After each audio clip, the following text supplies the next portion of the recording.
Tuesday, October 8th, 2019. Coming up on Roland Martin Unfiltered, Dallas police announced 3 men wanted in connection with the death of Joshua Brown, the witness who testified in the Botham Jean case. Will give you the details. The Supreme Court is hearing her arguments today about LGBT employment rights. We'll talk with the CEO of the leading black LGBT organization. Also look at why we have to engage the black community if we want to stop digital disinformation, the impact that Russia had on targeting African Americans in the 2016 election.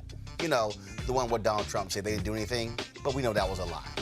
A young man who served 10 days for missing jury duty has his record cleared. Why in the hell he had a record in the first place? And a Penn State athlete receives a racist fan mail. We'll show you the letter and how the Penn State community is responding. And also more photos and videos from Tyler Perry's grand opening of the Tyler Perry Studios in Atlanta. Plus, yes, another crazy-ass white woman. And today's the 78th birthday of Rev Jesse Jackson Sr. We'll wish him a happy birthday. It's time to bring the funk on Roland Martin Unfiltered. Let's go. He's got it. Whatever the piss, he's on it. Whatever it is, he's got the scoop, the fact, the find. And when it breaks, he's right on time and it's rolling. Best believe he's knowing. Putting it down from sports to news to politics. With entertainment just for kicks, he's rolling. It's on go, y'all. It's Roland Martin, rolling with Roland now. He's funk, he's fresh, he's real, the best, you know he's Roland Martin now.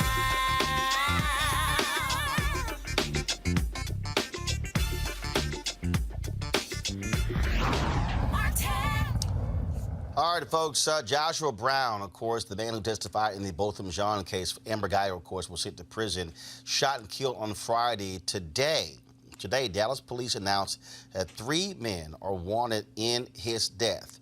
A news conference took place today in Dallas, where they revealed the details of that particular case. This is the video from that news conference earlier today. Police Department, I'm over the Criminal Investigation Unit. So first, let me thank you for coming out on such short notice. I appreciate it. City of Dallas appreciates it, as well as the Dallas Police Department. As you know, Joshua Brown was shot and killed October the 4th of 2019. He was shot and killed at 4606 Cedar Springs in Dallas, Texas, which is why we gathered here today. First, I would like to acknowledge Joshua's family. We in the Dallas Police Department grieve with you. We understand how hard it is and how much pain is related to losing a loved one. No family member should have to suffer that kind of pain. I want you to know that the Dallas Police Department is working diligently on your behalf to solve this case. It's our policy that we pursue all murder suspects. We pursue them aggressively, we pursue them thoroughly with the hope of bringing closure to the family. As you know, I've said it before, that we value human life. We understand that there are some in the community that do not, but the Dallas Police Department does value human life. Through the dedicated work of my detectives, we have identified 3 suspects in the Joshua Brown murder. Jacarius Mitchell, black male, 20 years of age. Michael Mitchell, black male, 32 years of age. Thaddeus Green, black male, 22 years of age. According to suspect Jacarius Mitchell, all 3 suspects came from Alexandria, Louisiana, to purchase drugs from Joshua Brown. Thaddeus Green was the facilitator. He's the one that contacted Joshua Brown.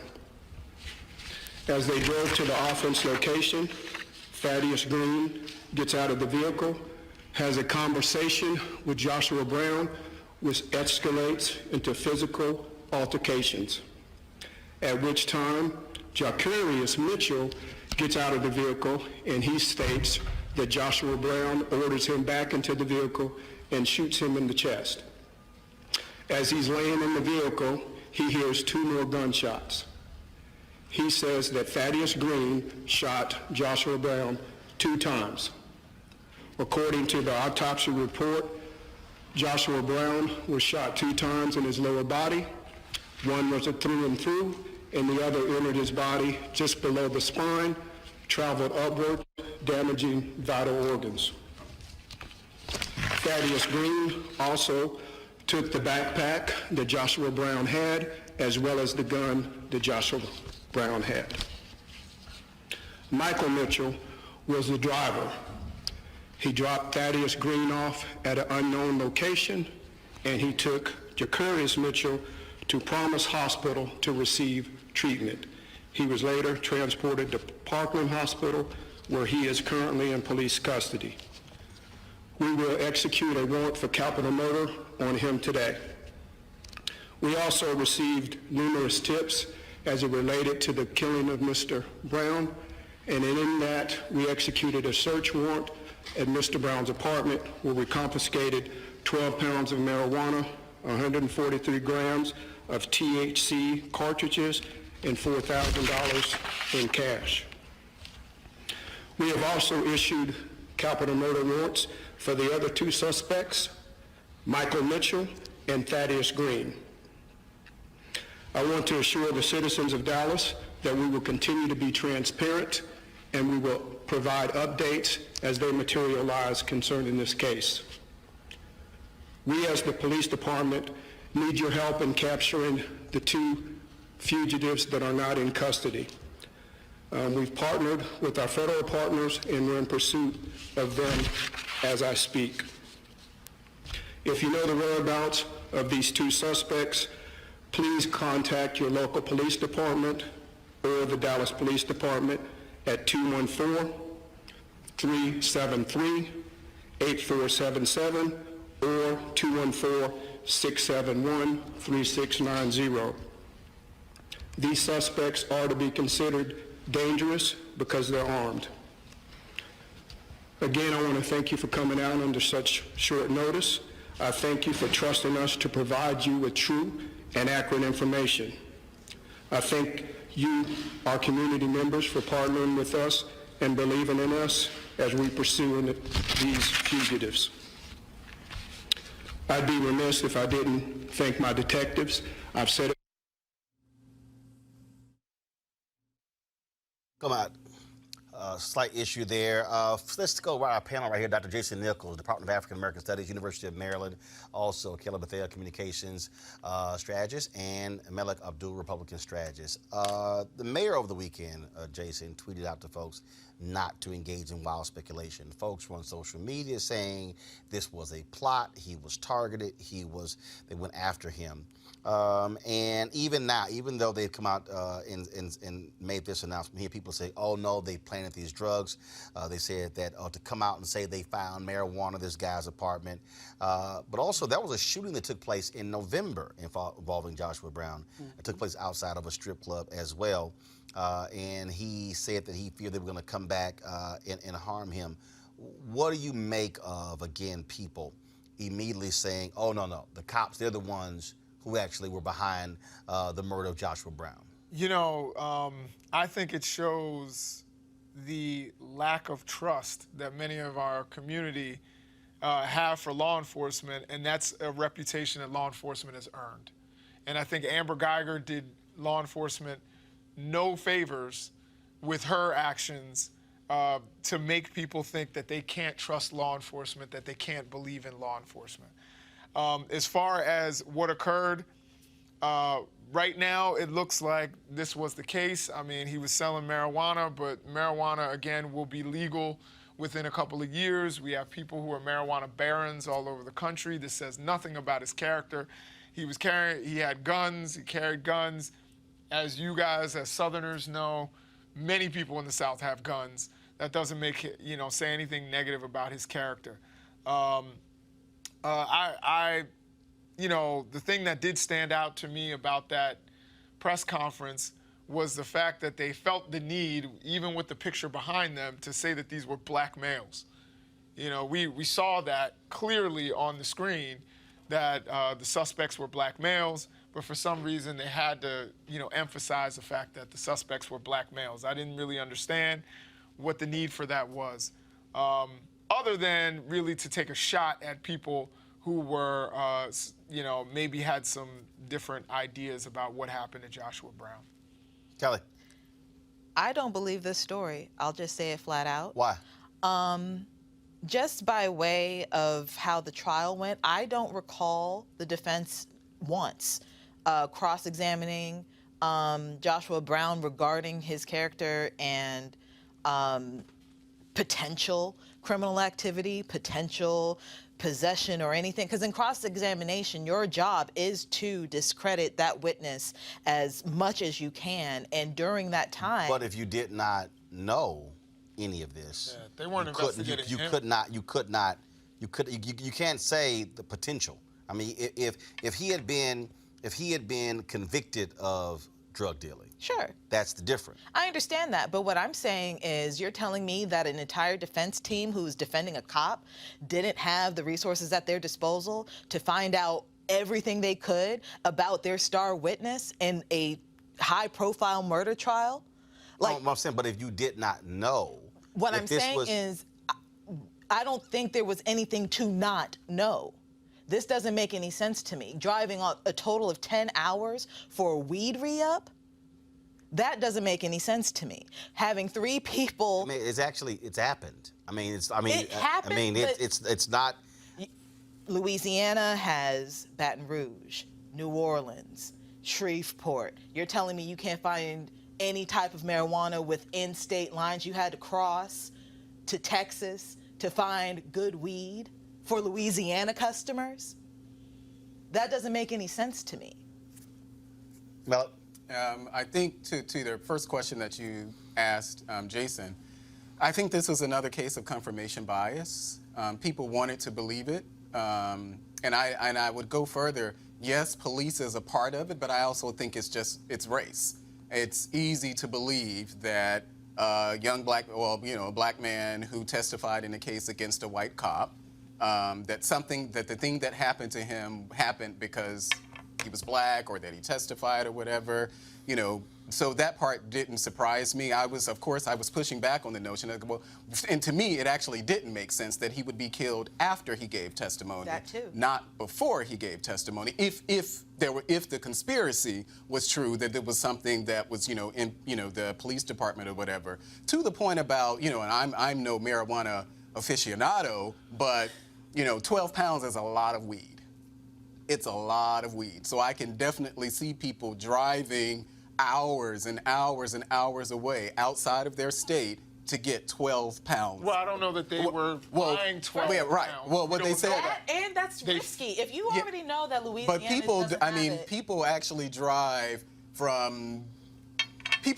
across state lines to get weight, and so. And coke, heroin, man. Yeah, And marijuana, too. first, you had a guy who played for the San Diego Chargers, of course, who got busted for funding where they were transmitting cough syrup from California to Texas. So the idea that people don't drive for drugs is just not true. I'm not saying they don't drive for drugs. I just But think he that was a this is- supplier. I mean, if he had 12 pounds of marijuana, he was a supplier. He wasn't the person who was actually on the corner And that's another selling point the that marijuana. I'm making. Like, if he's a supplier and the defense didn't know that at trial, But why that would doesn't they? make any But sense. I'm How not do sure. you not cross that? But I don't know if there was no indication that he was involved in the criminal activity, then what basis would they have? If you're able to get 12 pounds let me of just weed, say how one do- thing about the drugs. Number one, there's an old saying that I've heard from people who are involved in that business, and that is you don't poop where you eat. Right. So in many cases, people try to go, you know, in distance, and who knows if they weren't intending to rob him Because they Alexandria, thought he was Louisiana alone to Dallas. with 12 pounds of weed. Yeah. Here's what we know. What we know is, based upon people getting information, tips coming in, one of the guys who was involved in this, allegedly, was one of the people who got shot. Yeah. He was kind of a little pissed off by that. In the chest, I think He's that's the what one he said. who's in the hospital who told the cops what the hell happened. Yeah. And so the other two have not, they're still trying to arrest them right now. We'll certainly hear more about this, and we'll have those details. And so, again, two individuals Dallas police are looking for. They have charged them with murder, and they're waiting to arrest them and look for them as we speak. And so we'll give you those details as they come available. All right, folks, let's talk about Supreme Court today. They heard a case that deals with the issue of whether or not folks who are LGBT are covered under the 1964 Civil Rights Act, of course. Now, there are three cases. The federal court deals with the issue of anti-discrimination known as Title VII, which protects gay and trans workers from being fired because of who they are. Now, that law does not mention sexual orientation or gender identity, but LGBTQ advocates argue when someone is fired for being LGBTQ, that is covered under Title VII's ban on discrimination because of sex. Joining us right now is David Johns, Executive Director of the National Black Justice Coalition. David, obviously this is a big case that took place today with the Supreme Court. How significant is this? Because there are some who are suggesting that if you are gay, if the Supreme Court rules against the plaintiff here, that means that anyone can be fired if they are gay or lesbian.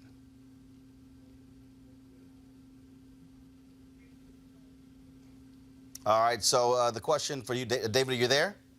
Yes, I can hear you now. The question is, some folks are saying that if the Supreme Court rules against the plaintiff here, that it will open the door for anyone being gay or trans to be fired by an employer. Yeah, at its core, and to be clear, there are two cases that were argued before the Supreme Court today. One that was more specific to whether or not it is legal to discriminate, to fire someone, to deny them the entitlement of dignity that comes with employment based on sexual identity. And then the second separate case asks a similar but different question based on gender identity, and that's the one that a lot of people are talking about with regard to what it means to be trans and legal protection, specifically Title VII protection around trans identity. In that case, there is a level of nuance, given that we just simply have a lot more that we have to learn, that individuals within the LGBTQ community and trans folks in particular have to teach other people, including the justices, folks in the media, policymakers, about trans identity. and all that it encompasses. But again, at its core, the question that was asked today is whether or not one can be fired and legally protected in firing somebody simply because their gender identity does not match the biological sex determination that was made at birth. And when we talk about this case, obviously, many civil rights organizations are looking at this case. First of all, were you at the court today for the hearing? No, NBJC was represented today at the Supreme Court by Ashley Marie Payton, a phenomenal trans advocate who really talked about the importance of ensuring that the needs of Black trans women are centered as we have these conversations. It is Black trans women that are disproportionately impacted by these types of decisions, the ability for employers in spaces where Black people live, where Black LGBTQ people are concentrated. Again, we live in the South in states where it is now legal to do this. And so the ability for employers to deny Black trans women the ability to make a livable wage would, to be clear, make it more difficult for them to live. And so she talked about that. And then Nikisha Lewis, who does a lot of labor work, also represented NBJC, talking about the impact to the gay, lesbian, and bisexual members of the community. We should all be clear, both LGBTQ people, that the attacks on trans people in particular will not save continued attack to then come against the right for lesbian, gay, and bisexual people to enjoy some of the civil liberties that we now might take for granted. For example, my ability to put a picture of my partner. I'm single, Roland. I know you know a lot of people. You can help a brother out in that regard at some point. No, I don't hook up nobody. I don't hook up gay people. I don't hook up heterosexual people. Because if it goes sideways, y'all ain't looking at me. It's like Sherry Shepherd. She still mad at Niecy Nash for introducing her to her ex-husband. No, I don't do no introductions. Nope. Okay, listen. So the point here, however, is that there are states where I could be fired for putting a picture of my partner, the one that I'm going to manifest, on my desk, and the court is going to be deciding in ways that might affect that in the future. So I'm thankful for both Ashley Marie Payton and for Nikisha for representing NBJC today. All right. Well, we certainly will see how the Supreme Court rules based upon people. You know, you really can't guess how it goes. But I read one of the stories where Supreme Court Justice Gorsuch was seen as, someone on the side of the plaintiff. So we'll certainly see how this court rules. David Johns, we appreciate it. Thanks a lot. Thank you for making time. Appreciate you making space as well for this conversation. Thanks a bunch to our panel. Again, this is one of those things where we talk about civil rights laws going before the Supreme Court. Folks are watching to see how this conservative court, 5-4, will rule. Yeah, so I read the article about Gorsuch and what people should understand about it. So if you are gay, and even on the federal level, so you can't go before EEOC and claim discrimination on the basis of your, sexual orientation, I believe it is. So people may assume that you can, but you can't. And I think that on the federal level, it definitely makes sense. Now, Gorsuch. I thought it was Gorsuch. George Gorsuch, what he did say, and actually I agree with, is that this is something that Congress should have actually handled. And I think that Congress should. And I think that there should be protections in federal law so that you can't fire someone for being gay. That it's not something that, I haven't done a lot of research, and I don't think that it's something as far as being gay happens a lot, but I think now that we're seeing, as far as transgenders, I think we're seeing more instances where transgenders are actually discriminated against, but I don't think that as far as just like gay and lesbian, that there are a lot of instances, not that there are not any, but there are a lot of instances where they're being fired for their sexual orientation. But whether it's through Congress or not, there's something that needs to be just enshrined in law. And I think the Title VII argument, and actually I get that argument because we did research on this, even when I was working at an agency. But the Title VII argument, the question is, well, what do you do about that? Because it has not included sexual orientation in there. And so the question before the court. It did. No, not sexual. Sex. Yeah, just sex, but not again, sexual orientation. Sex, and we also have to think about what sex meant when they wrote it. Right. In the 60s. Right. And I think that would include, there was a confusion between sex and gender, which would include gender identity, which, in my opinion, And this is new stuff for a lot of us, right. even me. Yeah, I mean, people didn't necessarily talk about these things the same way at that time, but people thought gender and sex were the same thing. Right. That they were married to one another, and now we're realizing, of course, that that's not true. But sex also meant your gender identity, so you could certainly interpret it that way. But I agree with you. Actually, here, I don't know if that's the conservative argument or not, but Congress should have handled this. They should have. You know what I mean? It boggles my mind that they didn't actually think, hey, let's just be, let's just err on the Boggles side your of mind that caution. Congress didn't think? Right. Not me. Kelly, real quick. I'm surprised that you all are saying that EOC does not include sexual orientation. On their website, it says, quote, discrimination against an individual because of gender identity, including transgender status, or because of sexual orientation is discrimination because of sex in violation of Title VII. So that's on the EOC site. And so, is that new? Do you No. know? Because you I didn't mention EEOC. Because when you're talking about EEOC, you actually have to prove that you were discriminated on that particular basis. Absolutely, but that's with any other protected class that you are filing under. So for me, the fact that EOC already has this policy, I understand that it's not law and the courts are split. I was referring to Title VII. Yeah, and I think what that's Title what VII says. the Title VII is actually of the Civil Rights Act. I think that's where they were arguing 1964 against. Civil Rights But I Act, don't think that sexual orientation is mentioned in Title VII. No, it's been interpreted that way with the EOC. And I feel like because it's been interpreted that way, it should stay that way. Because at the end of the day, what does it matter who you have sex with, how you identify, if I you're agree, just working? but people are going to... If Congress had acted and cleared this up, people wouldn't make the argument, that... Absolutely. But that's Congress. But that's why we're here. But that's why you're the Supreme Court. Yeah. All right, folks, got to go to a break. When we come back, we'll talk about how the Russians targeted and used black folks to, yes, they trolled us in the 2016 campaign. The Senate Intelligence Committee, they've now come out and said that's the case. My guess is, I told y'all I asked that last year. She listened to her sister. That's next on Roland Martin Unfiltered. You want to check out Roland Martin Unfiltered? YouTube.com/Roland S. Martin. And subscribe to our YouTube channel. There's only one daily digital show out here that keeps it black and keep it real. It's Roland Martin Unfiltered. See that name right there?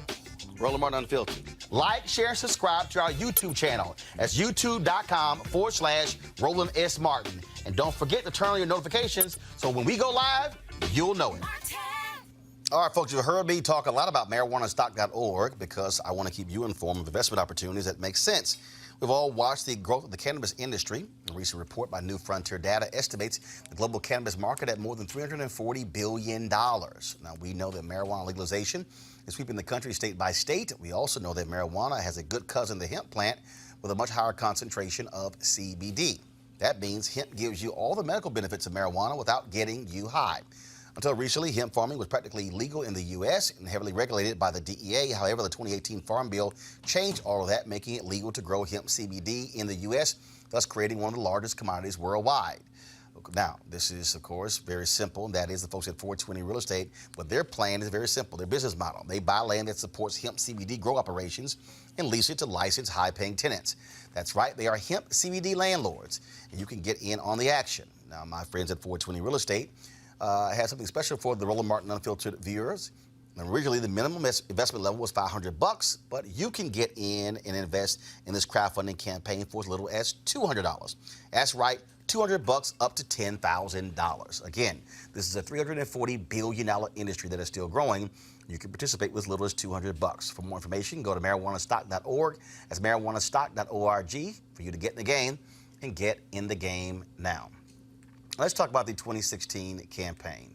Donald Trump has continued to say that the Russians had nothing to do with his win. It was all him. He also swears, of course, that he got more votes than Hillary Clinton, which we know that he's a lying ass. Now, Russian operatives associated with the St. Petersburg-based Internet Research Agency used social media to conduct an information warfare campaign designed to spread disinformation in the United States. The Senate Intelligence Committee found that no single group of Americans was targeted more than African Americans. Race and related issues were the preferred target of the information warfare campaign designed to divide the country in 2016. Really? They laid that out? Well, my next guest, Shireen Mitchell, the social analyst and diversity strategist, her research last year showed that. And so, Shireen, glad to have you on Roland Martin Unfiltered. So, so essentially, the Senate goes, hey, Shireen, you're right. Exactly. So the challenge is that what happened was what we did was we took the House intelligence release of the 3,500 Russian ads. We dumped it into a database, and then we decided to look at who the targets were based on what the topics were. That was the House Intelligence Committee did it in May, and we did our report before the 2018 elections. And in that instance, we basically said that the ultimate target was to focus on Black identity, to suppress the vote, and to rile up those who had racial tensions against Black people. And if you look at the web of our data, you can actually see that Black identity was connected to everything that was listed, which is like Second Amendment, Islam. We can go down to like connections to Tucker Carlson. Like everything was literally connected in our web with the center and the intensity being Black identity. Outside the web was other groups, which is why this part is really important, because now the Senate Intelligence Committee is basically saying, yes, we now know that not only race was targeted, but African Americans were targeted. So outside our spectrum of the web is Latino and Chicano issues. Outside our web is Native American, indigenous issues. And then there's like this really weird, funky, outside part that's like focused on like memes for white boys in college. But the intensity of the data shows how fierce and how targeted they were on not only using Black identity to suppress the vote, but using Black identity to rile up other groups. And what you had is you had these Russian trolls who were encouraging Black folks not to vote. Yes. You had individuals who were saying Hillary is the exact same as Donald Trump. Yes. Don't waste your time. We can go on and on and on. And what happened? There was a 2.4% decrease in Black turnout. And you really had them targeting 18 to 39-year-olds by saying that she was the same as Trump, same policies. They were really amplifying the whole super predators comment. All of those different things. They also discovered that one of the biggest Black Lives Matter Facebook pages was actually a Russian front. Yes. Like there was so many. So the thing is, the way that we came to this information was that we were tracking how often we were seeing these fake accounts pretending to be Black women, and for us who know how this works. Black women are like the key to the Black vote. And so the fact that they were pretending to be Black women was on top of the issue. But this part about using the super predator key piece is really important, because there was no conversation about Trump and the way that he treated the exonerated five, right? But we have her being repeated all over the place saying super predator. We have issues where we're looking at the crime bill, but we're not talking about where some of that started. So using her as this prop up on this particular issue about crime was also key to kind of suppressing some of the vote. Let's just be clear, though. I don't want to turn this into it was us that made this happen, because you have to understand that overwhelmingly white Americans voted for this guy. Like, some people may not have shown up to vote. Some people may have not been able to get to vote because of information that was being also disseminated falsely by the Russian IRA account. So they were basically telling people, oh, don't stay in line, just text your vote. That's voter suppression. So there was a combination of activities that were going on that includes the stuff that was happening on the ground and what we now know as digital voter suppression. Questions, anybody? So, considering the states that Hillary actually lost, is there data showing that the Black vote was affected in those states? Like, is that Michigan, Wisconsin? Like, is there data, the actual data that's showing that in these states, the number of the percentage of Black voters were fewer than whatever they should have been what does that data actually look like? Yeah, there's 2 data points. The first one I want to talk about is the Brennan Center just put out their report that shows that between 2016 and present, there were over 17 million voters who were suppressed, and they show the states. The states purged, I'm sorry, not suppressed, but actually purged. Wisconsin is like the reddest state of suppression. In other words, the way in which they were purging was up to 18%. The other part that I always love when people ask this question, because they always bring up Michigan. So the troll farm framework about them both being the same in Michigan is where you see that happen, i.e., 90,000 people made it to the polls and decided not to vote top of the ticket. They voted completely down ballot, but left the top voided. Which is rare as hell. Rare on. I mean, most people, most it's the highest at the top of the ticket, and then it just drops as you go down. No. So in this case, we have the evidence. 90K literally left out top of the ticket and voted all the way down. And also, let's be clear, he won by 77K. So just imagine if that wasn't being pushed out there as a narrative. No. So did the bots? Were the Russian bots responsible for people not voting top of the ticket? No, so there's a conversation about psych ops versus what people actually do. So if they believe that they were both the same, they would not vote top of the ticket. So if the message is sent out multiple times, which is disinformation, that these are the same people, i.e., by the way, super predator, but not exonerated 5, it somehow seems to miss people's thought process. I'm sorry. Oh, so do we know what areas in Michigan? And I know I'm getting really specific, but if we're talking about 90K votes and we're going to assume, say, 80,000 of them were for Hillary, do we know what areas, like was it in Detroit? You know, were those votes cast in Dearborn, areas that you would expect that she would win, or were they all over? We're talking about just the entire state of right Michigan. Now, we're talking about the entire state of Michigan. So now I can make a comparison because the new data came out from the Brennan Center about which states that actually didn't vote top of the ticket in comparison to, by the way, those who were purged. Because the part that people still don't understand is, like, it's not just about people who are disenfranchised in a way that they don't think they should go out and vote, or being told wrong places to vote, polling places, text your vote, or all these other messages that they may believe that was being sent, by the way. And some of this messaging is still being repeated by, just FYI, some of this messaging is literally happening right now.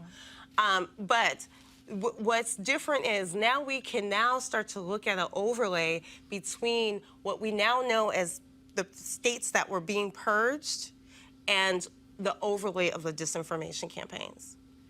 So so 2 parts. There has been talk about the potential breaking up of Facebook because of this.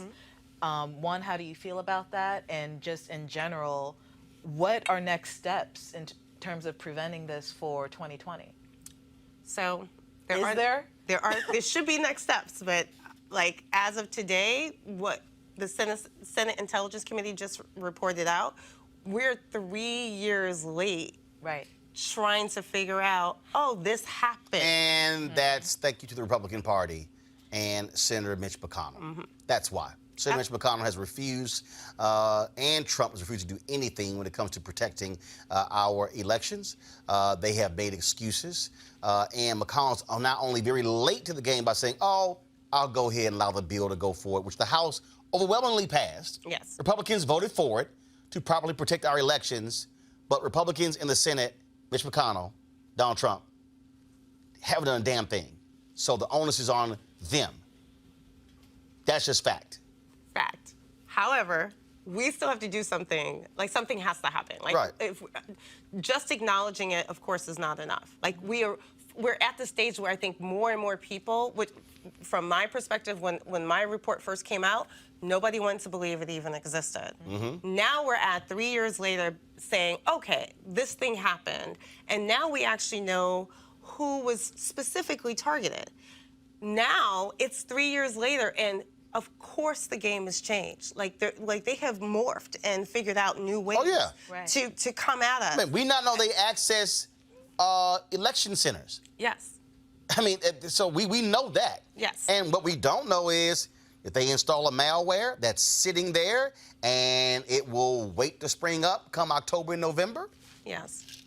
Yeah, so I just wanted to mention very quickly about just the whole disinformation part that you mentioned about super predators. Well, like for me, and these aren't people, these weren't Russian bots, but super predators was a real conversation that people were having in the black community. That's not the point. That's not the point. If you looked at... Don't dismiss it. No, I'm not dismissing it. But what I'm saying is, if you look, the point is when she talked about cyber ops, when you look at the documentary The Great Hack, and when you look at how information is being fed, and how you're being deluged with the information, and the whole point is, how can I impact someone psychologically that then changes their perception when it comes to voting?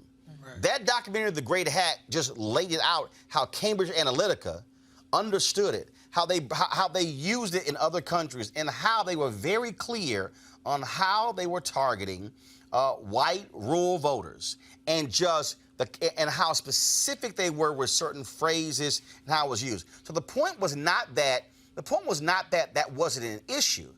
The point that Shireen is saying is, how is it that you had this super elevated conversation with Hillary Clinton and super predators, and nothing, but you had way down here Donald Trump saying, taking the full page ad out, and they should give the death penalty. So if there's not full page ad, just to like a full page ad to lynch these innocent boys in Central Park, that was not repeated, and I don't understand how we can have this conversation without.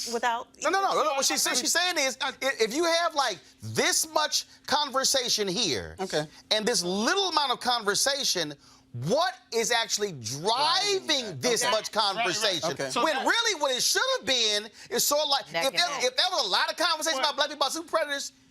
And if it was a both, those aren't the same thing to me. I'm actually going to agree with Malik here in the sense that I heard both, but that actually adds to what Shireen is saying, because it made many African Americans feel like they're the same, that they're not different. That's what drove voter participation down. And so I heard the same conversation about super predators, and I heard a whole lot.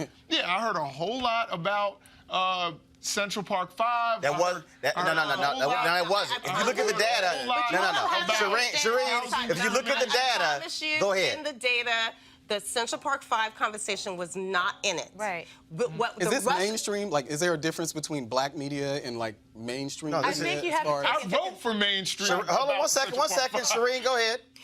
So just so that we're clear about this, like, yes, our community has debates about this particular issue, but let's just also be clear.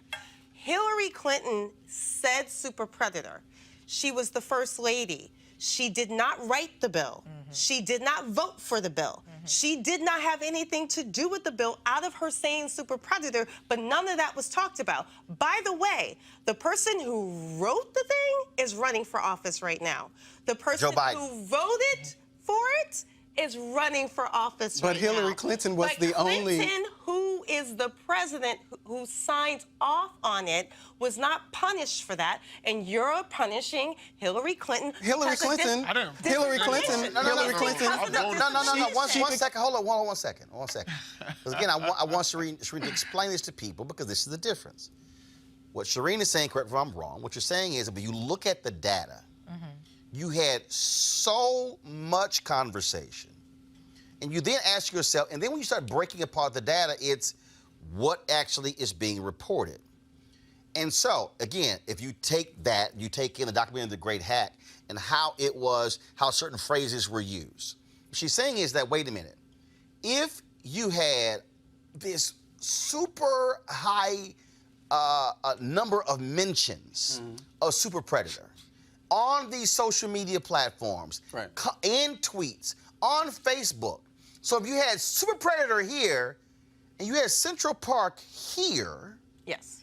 that would say, wait, but hold up. How could you have that level of disparity? That's what I think she's saying when it comes to the data. But that I get that part, but I don't compare Super Predator and Trump's comments about Central Park 5. Because for me, Super Predators was something that actually fueled what we're now trying to undo in our criminal And that justice full-page system. ad fueled the potential listing one full-page of 5 ad in a innocent- one. Hold up.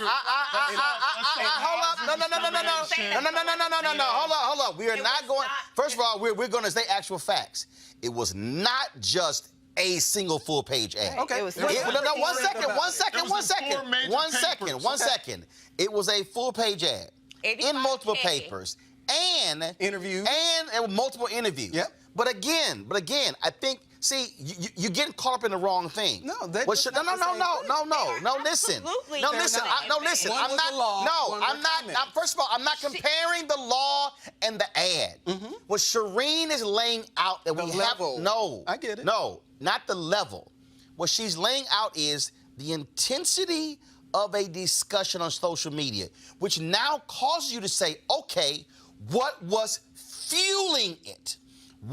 Because if it was a natural, organic conversation, you would have similar numbers in terms of folks talking about it. What she's saying is, no, because you would. What you had is...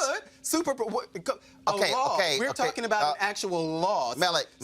Super Predator was a mythical term that Hillary Clinton used if you to don't describe. understand data, if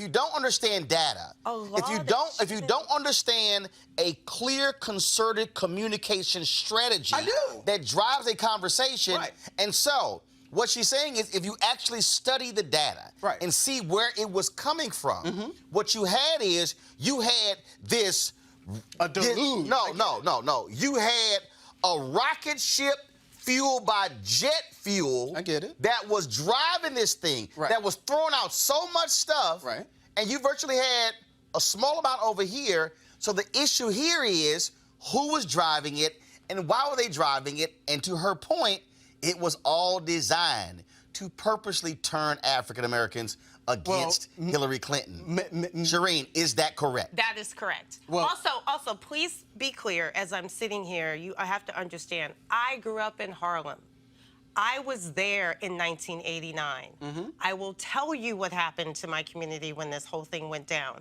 I will never forget it. I will also say that the fact that what I watched happen in comparison to that dude and Hillary Clinton is night and freaking day from my experience living through the rest of that. Well, from my experience living in the United States of America, who actually heard Hillary Clinton make those comments about she made the comments. It was a mythical term But that she decided to use, and she was out there advocating. Whether she didn't sign, whether she signed Malik, we're still trying to undo. Malik, you're hung up. So Why are we in a conversation comparing the two? Here's why. That's not what I didn't bring that up. That's why. You said because your argument is that they should be But she here had nothing and they to shouldn't do with be the here. law. Super Predator was much bigger No. than what Trump said. No. She had There was a nothing to law do that with came the out no. of Super Predators. That was a law. Okay, first of all, signed it a law. hold up. There was legislation No, you're wrong. that came out. Malik, you're wrong. Yes, it did. No, it didn't. So when she was talking about Super Predator, what was she referring to? Stop. Came out of Shireen, go ahead. 90 conversations. 1989 is when he pushed that whole agenda. No, I'm talking about Super Excuse me, Shireen, finish. Let's not do this. Shireen, finish. Okay, but let's not do Don't interrupt then. Okay, Don't interrupt. let's not do this. Don't interrupt then. Let's She not won't do this. that. Okay, well, let's not do this. If you then. don't interrupt, she's not holding her hand up. This is So what we excuse do me. on the show. No. But I we am the won't- host of this but we show. won't- but we Excuse don't me. hold hands up. Excuse me. That's If you exactly don't what we interrupt, do. she doesn't have to hold her But we hand don't up. have to do that at all. But don't hold So your hand go up. ahead and finish your Shireen, point. hey, Malik, I got this. Shireen, finish your point. 1990, there was a whole history of like these Harvard execs or researchers who basically came up with broken windows This is not super predator, but this is the lead to super predator conversation. And then we got to 1994. By the way, 1989 was Mayor Dinkins. 1994 was Rudy Giuliani.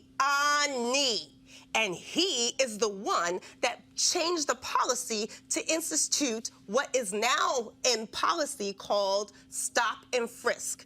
That's where the law came from, not Hillary Clinton and super predator. And here's a piece. This conversation has nothing to do with her comment in terms of what was higher. What we're talking about here, with what Shireen's information, her report laid out, and now the Senate Intelligence Committee, is how Russian troll farms took keywords and phrases and used it to purposely drive the anxiety and targeting of black voters, and how they also use Black Lives Matter to drive it towards white voters, and that's how they did it. And the problem is we have a government that refuses to still address this issue. I totally get that. And that's what's up. I totally get it. If folks want the report you put together, where can folks go check it out? Yeah, Stop is called, you can find it at stoponlinevawa.com. So stoponline.vaw.com. Stoponlinevaw.com. And I'm actually in the final phase of our second report. So there's more to come. All right, Shireen Mitchell, we really appreciate it. Thanks a bunch. All right, folks, we come back from this break. We'll chat with Rev Jesse Jackson Sr. Turns 78 today. Next, a Roland Martin Unfiltered. You want to support Roland Martin Unfiltered? Be sure to join our Bring the Funk fan club. Every dollar that you give to us supports our daily digital show. There's only one daily digital show out here that keeps it black and keep it real as Roland Martin Unfiltered. Support the Roland Martin Unfiltered daily digital show by going to RolandMartinUnfiltered.com. Our goal is to get 20,000 of our fans contributing $50 each for the whole year. You can make this possible. RolandMartinUnfiltered.com.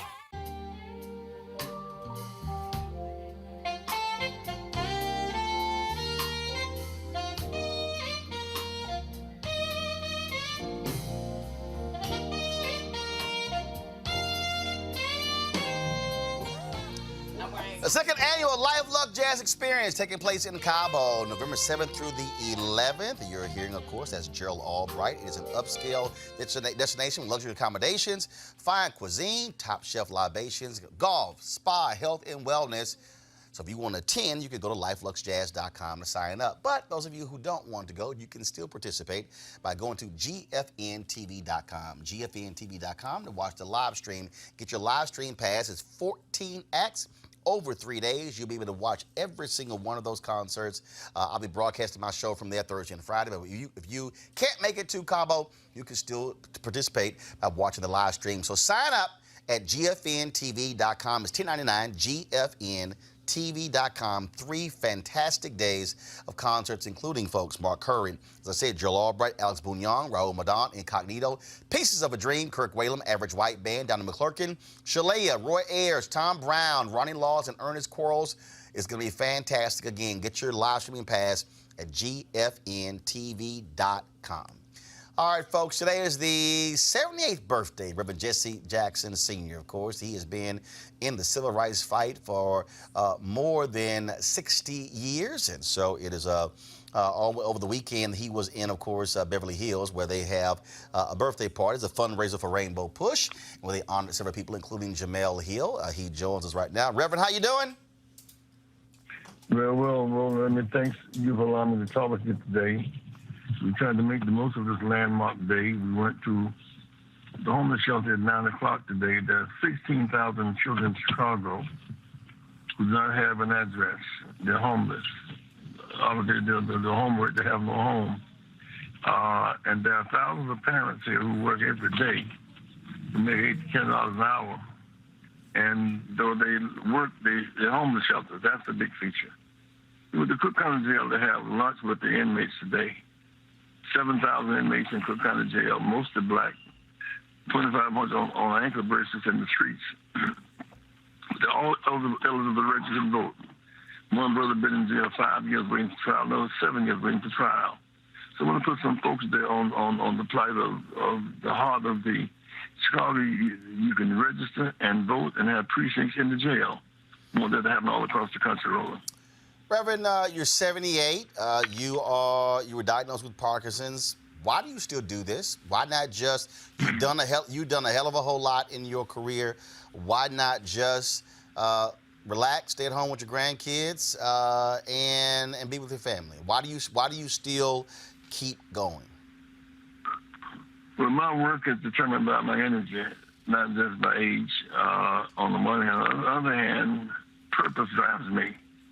Be able to get up this morning and go to the homeless shelter to help those who are without a place to stay at night is a source of inspiration and challenge to me. The little quick come to jail there and have have lunch with the inmates there and look at their conditions. Some of them on $5,000 bond can make a $500 bail.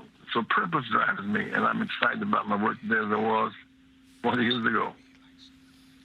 When you talk about that particular purpose, there are folks who say, you know what, hey, it's time for you just to move on. What do you say to those who say that you should be passing the baton and you should be stepping aside and allowing another generation to lead? Well, I think they're right. I think that the baton is a symbol. People who can serve will serve, and we open our organization to several age groups, I might add.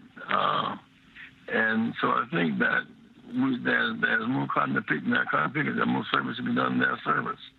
So I don't think we should a process of elimination. We should have a process for expansion and inclusion. Well, bottom line is, I've always said, look, as long as there's breath in a person's body, if they have some good to do, they should keep doing it. And so, Reverend, we certainly appreciate you being on the front lines all of these years, all the great work that you have done. It is with great appreciation from so many, not just African Americans, but Americans, for what you've been able to do. And so glad to see you see another birthday. You only made that one mistake being an Omega, but I will not hold that against you. Well, I understand your situation. Rev Jackson, I appreciate it. Thanks a lot. All right. All right, take care. All right, folks, Oprah Winfrey now has the largest endowment ever at Morehouse College in Atlanta after donating $13 million. She visited the HBCU on Monday for the 30th anniversary of the Oprah Winfrey Scholars Program. It started in 1989, and the fund stands at $12 million. Here she is making the announcement. Seeing you young Oprah Winfrey scholars here today has moved me deeply. I am so proud of you. I'm proud of everybody in attendance at this school who is seeking to know more clearly who you are, the value you hold, and how you will share that value with the rest of the world. I was really surprised to learn that it's been 30 years since I made that $12 million donation to Morehouse. And so today, I would like to add $13 million to that. Of course, that now pushes her donation to $25 million. Now, you remember when Robert Smith, the billionaire, promised to pay off the student loan debt of the 2019 Morehouse class. All these people were sitting here saying, what is Oprah going to do? And she had to remind them of that Morehouse Scholars Program. And so now folks actually see what she has done. So certainly congratulations to Oprah Winfrey and Morehouse for that donation. All right, folks, 21-year-old DeAndre Somerville, who spent 10 days in jail after he overslept and missed jury duty, has had his record cleared. Palm Beach County Circuit Judge John Kashranakis rescinded his contempt finding, writing that Somerville has been apologetic, totally rehabilitated, and no longer needs to be on probation. He had initially also sentenced him to 12 months of probation and ordered him to perform 150 hours of community service. On Friday, he reduced it to 3 months of probation and 30 hours of community service. Jason, is still bullshit. Total bullshit. Unbelievable.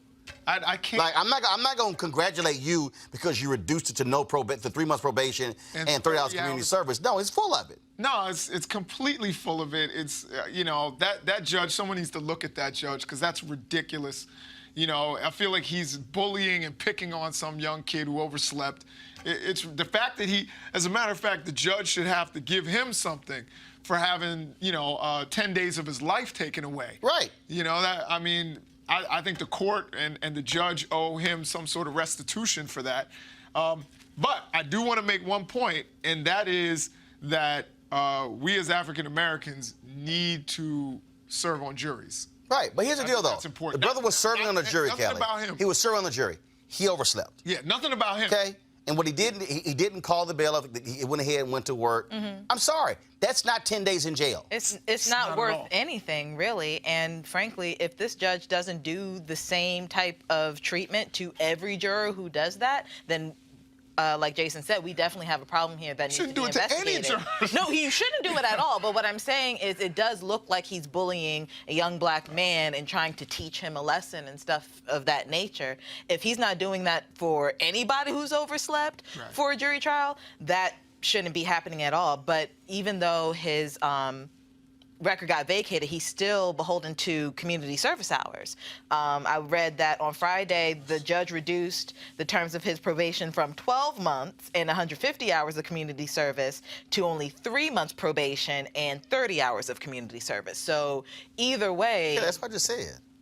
I know, but it's just... I'm just messing with you. It's stupid. It's stupid. Yeah, It's stupid. ridiculous. Okay, fine. Call it. Look, you had to wait 45 minutes because it was late. Call it in front of the court, admonish him, cuss him out, do whatever. You don't put him in jail for 10 days. Yeah, That's just dumb. Yeah, and we often talk about, America's incarceration problem, over-incarceration problem, and this is just another example. Now, it's a waste of resources. And if I read correctly, he was the only black juror on the actual jury. So that makes it even more egregious that he would actually do it in that case. But that jail time should not be, whether they were serving 5 days and didn't come to 6th day, jail time should not be the penalty for missing. We know what the hell that was about. We know what that was about. All right, folks. Y'all know what time it is. No charcoal grills are allowed. I'm white. I got you, bro. Illegally selling water without a permit On my property. Whoa! Hey! You don't live here. I'm uncomfortable. All right, y'all. St. Petersburg, Florida is where we find this crazy-ass white woman. She was angry about a candy wrapper. Brother, y'all dropped a candy wrapper, and this white woman lost her mind. Correctly, because don't even act like that. Pick it up, find it, get down on your knees and find it. Get down on your knees and find it. See that? No count, little nigger. That's how you are. All y'all, no count, fucking niggers. Walk around here acting like something. Feel me, fucker? Wow, really? Really? Hopefully she's going to be located and fired real soon, creating another job opportunity for an African American. Not just a job opportunity, not just fired. And I guess it wasn't a woman or anything was around, because I know it's a little different with a man, but she deserved to actually be slapped and knocked to the damn ground. That's what she deserved to have been. But pick up a rapper, pick up a white woman. Absolutely. Kelly? Should have knocked her ass out. I'm sorry, go ahead. My thought just left. Crazy ass white woman. You know what I mean? Like, it's just, for what? For what? And then all y'all. Like, how little of a life do you have to be that invested in somebody else's to the point of a candy wrapper ticking you off to that point? Now look, I hate litter. I hate litter. But not only that, call me N-word, and then that's how y'all are. Right. No, absolutely. And, I'll just say in other countries, that's a crime. Yeah. You literally can't talk to people that way. You literally cannot say racist epithets at people in Brazil and in many other countries. So, we have this thing. If he did knock her ass out, he would have been in the right. I want her to come to Southeast. But if he knocked her out, he's charged with assault. Right. And that's actually what happened. That's what happened. Not a good look. All right, y'all, not a good look. A Penn State athlete received a letter signed by graduate David Peterson criticizing the player's hair, saying, quote, "The athletes of today are certainly superior to those in my days. We miss the clean-cut young men and women from those days. Watching the Idaho game on TV, we couldn't help but notice your, awful hair. Surely there must be mirrors in the locker room. Don't you have parents or a girlfriend who have told you those shoulder-length dreadlocks look disgusting and are certainly not attractive?"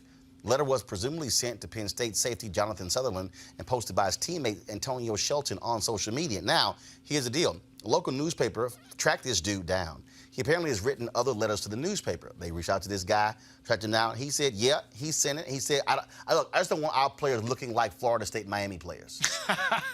I'm fine. He said folks with these tattoos and their hair, and he claims that him and his family, they don't watch the NFL anymore, because of how these guys are looking with their hair and tattoos. I'm sure I mean, And he's a 1966 graduate of Penn State. So I just want to say, and I know people are going to say, oh, of course, Malik would say that.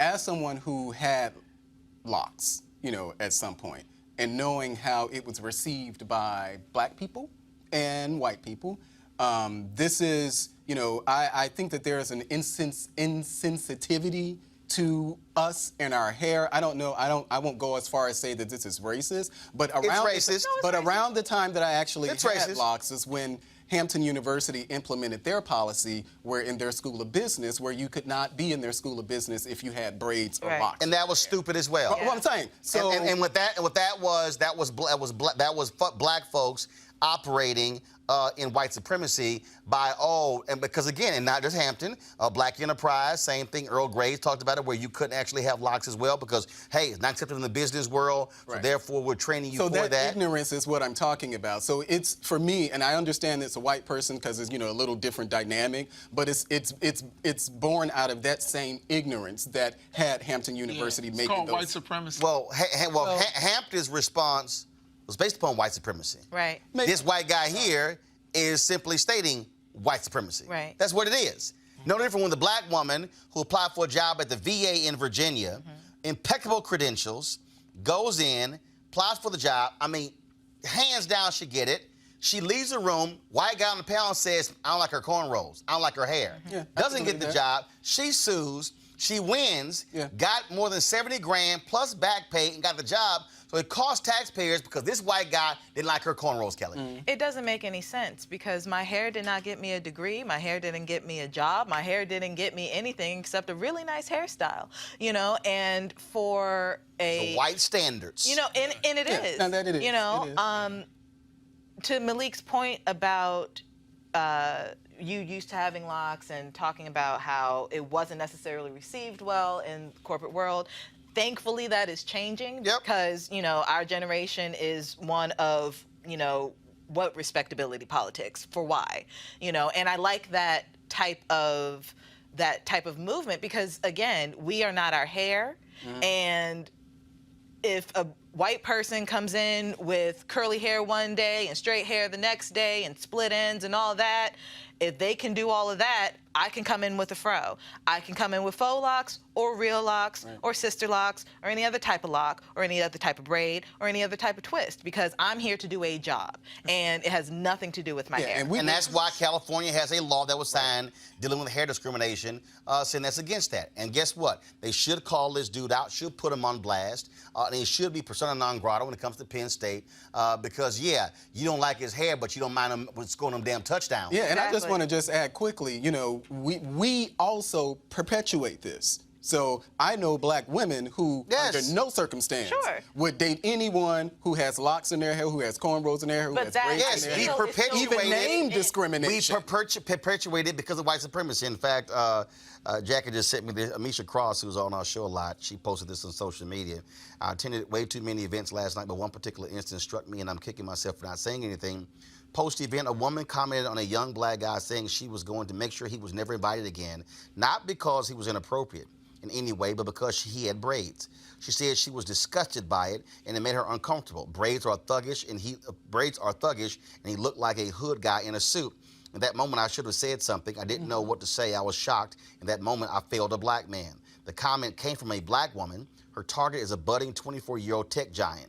Discrimination is real, and it's not always from outside of our community. That is based upon, white supremacy. The issue that we're dealing with is white standards in terms of how they view how we should dress. Same thing. Oh, don't you dare wear African garb on television because white male executives, no, wear the blue jacket, wear the suit, wear the tie. Look, I had white executives at CNN like, ooh, his dress, because I wore bold pinstripes. Like, you damn right, because I wasn't looking. And he had Joel Klein sitting next to me, who looked just raggedy. And I told him, I was like, damn, Joel, dress like iron your shit, please. You know, but no, I had to go there because again, they don't mind that rumpled, frumpy look. But that's fine because, oh, no, that's acceptable, but we're not going to have that. These are white standards. And what I keep saying to people, that what you're dealing with right now in America, when I keep talking about white fear, it's because of what is determined to be acceptable. White standards have determined everything in America for centuries. The whole deal in corporate America, it was the IBM look. It was a blue suit, it was a white or light blue shirt, and it was a red tie or blue tie. That was a look. Come to Capitol Hill, if you want, what's the Capitol Hill look? Khaki pants. Khakis and blue, blazers. You will never see me wear khaki pants and a blue shirt and a blue jacket because of that look, okay? And that's what it is. It's because the white standard, not the corporate standard. You can call it the white corporate standard. It is the white standard. It is why you're seeing an increasing number of black women on television finally wear natural hair.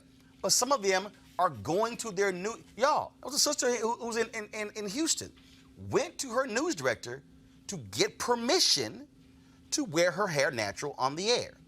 You've had other sisters where white news directors have said, no, they wanted to be pressed, they wanted to be permed because they want to look a certain way for white viewers. We have to recognize that when black folks do stuff, it just didn't happen that way.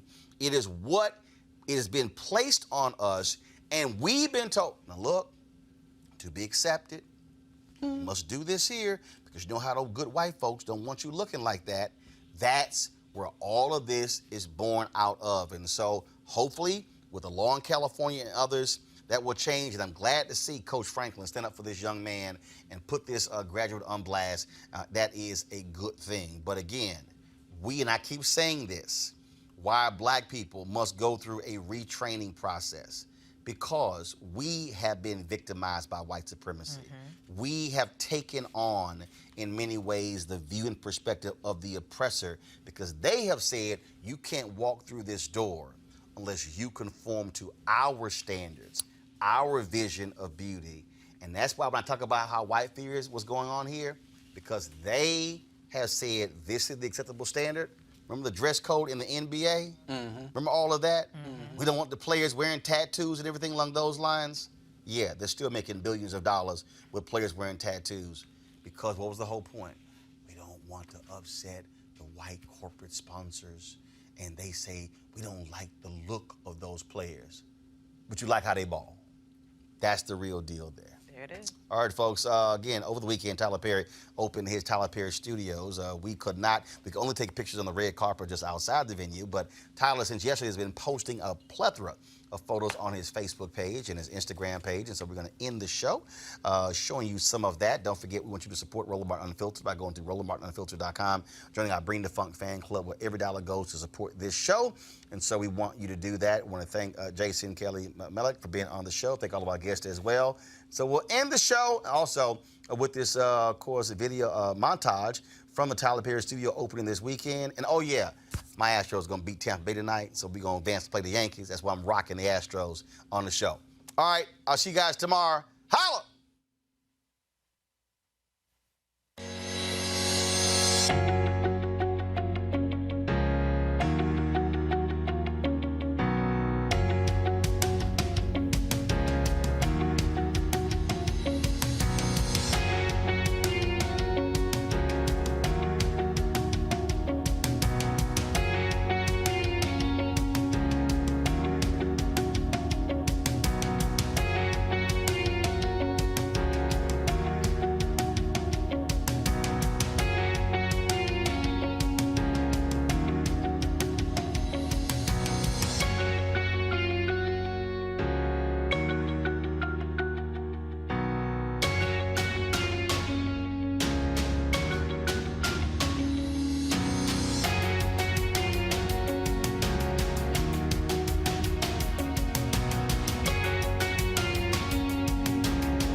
You want to check out Roland Martin Unfiltered?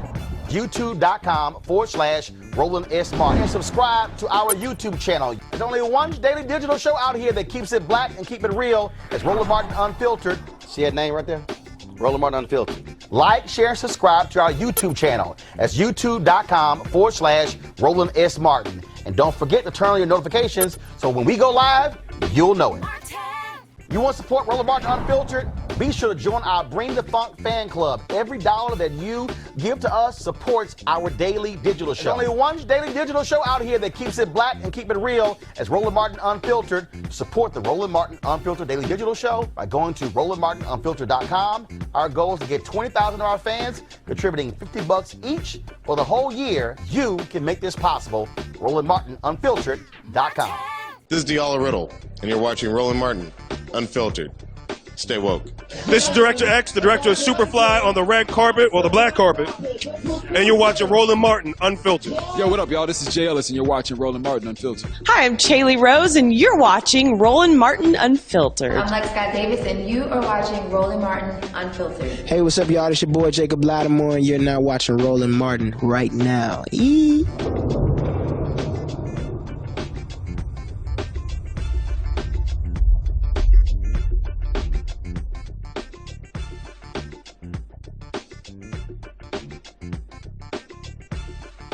Hey fam, want to check out Roland Martin Unfiltered? The blackest show on all of digital, cable, and broadcast. Check out our audio podcast. There's only one daily digital show out here that keeps it black and keep it real. It's Roland Martin Unfiltered. Press play.